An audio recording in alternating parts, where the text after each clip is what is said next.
Right. What's up, everybody?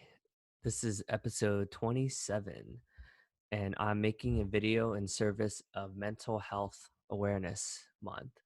So, thank you, Rose, for making the suggestion. So wanted to discuss with you a little bit about mental health, and the three topics I would like to discuss are meditation and therapy and coaching. So, mental health is an interesting topic, and I feel like therapy still has a stigma to it, but I think it's becoming much more acceptable in society.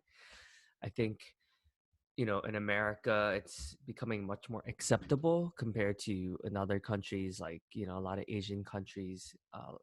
Statistically, Asian Americans and Asians in general have a very high suicide rate. And I think a part of it is because of um, there's a stigma around mental health, and typically, um, this is a pretty big generalization, but a lot of Asian families like don't talk about their feelings, right? And yeah, I think this is a really important topic. So to give you context around why this is important to me, so I struggled with depression and um, like feeling a sense of, and this, I guess it ties back to imposter syndrome, but essentially I struggled with a lot of insecurities like growing up. I think it's due to like moving around a lot. Like I think I lived in 25 different apartments and places in my life. So needless to say, there was a lot of instability, and some of the big drivers is when my father left, and I felt like I didn't have a good relationship with my family and my mom and even my dad's side of the family. But after going through therapy, so what happened was I worked at a company called Yelp for like only a few months, and I was going through some tough times. Prior those few years, like I think I moved to Connecticut, and then I kind of just left everything and kind of wanted to like get some space to think, I think. But then that space, actually, like being alone, was like one of my worst fears, and I was like actually going through depression, where I remember like I would like want to drink a beer, and then I would just like be drinking by myself. And I didn't exercise a lot because it was like really cold in Connecticut, and it was in suburbia, so there was less walking around and stuff like that compared to living in New York City now, where it's much easier to get exercise because you can just walk everywhere. And so what had happened was I got a job offer at Yelp, and I took it, and but I was still dealing with a lot of stuff. But luckily, because of the amazing health insurance at Yelp, I started going to therapy, and it was interesting. A lot of stuff came up. I realized that I was searching for a lot of mentors, so I would put all this pressure on people to sort of be like a fatherly figure, but I wasn't ready to forgive my dad. That was like a huge process, huge struggle.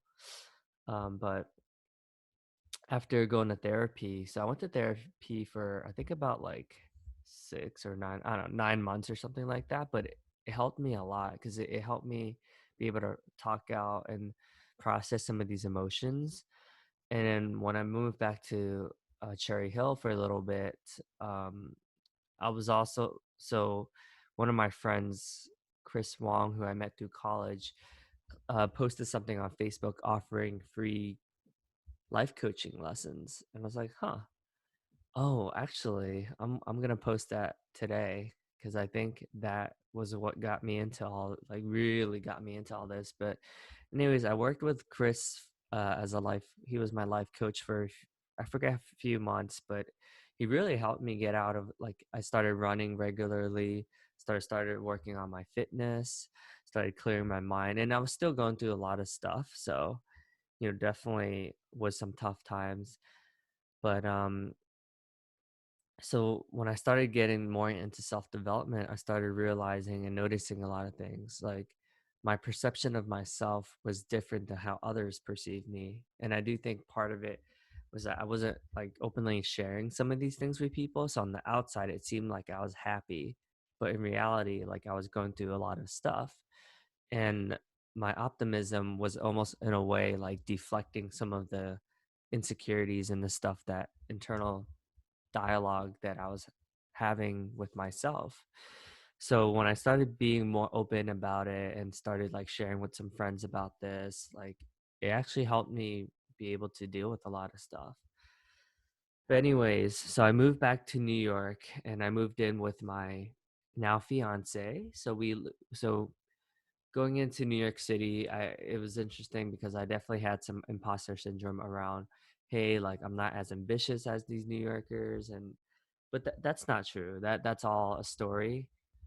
And so I jumped around a lot of jobs because like I felt like I was dealing with a lot of stuff, and yeah, a lot of ways it was just escaping what I didn't want to deal with.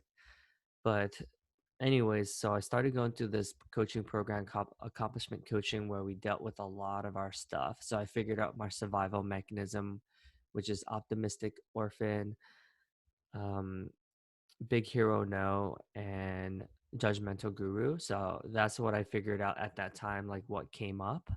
But then I started doing a program called Landmark, and that really like rocked my world. Like I really started dealing with a lot of stuff. So I finally like called my dad and then forgave him and then forgave myself for being so angry about what when my dad left. And then with my mother, we started building a really good relationships. Now I'm in the process of writing a book for her, about her escape to Vietnam as a refugee, and I think it'll help her process some emotions as well, sort of like being like a therapist in that sense. And yeah, so that's how. So I'm speaking to you all about mental health because I think if you're curious about going to a therapist, or if you're curious about even hiring a life coach or anything, please reach out to me. I can at least point you in the right direction, or at least kind of share with you a little bit more about my journey if you're curious. But yeah, I hope this inspired you to just be more open and just share your thoughts. I think it's always good to process some things, and if this helped at least one person with some of that, would love to. And I think I'm gonna have some guests on my podcast to discuss more about mental health. So yeah, hope you're doing well, and reach out to me if you have any additional questions. But in service of mental health awareness month, we'll love to tag you to share your story. It doesn't have to be as long as this, could be a couple minutes, but I think a lot of people would get a lot out of it. Cheers, everyone. Hope you're all doing well. Stay safe out there.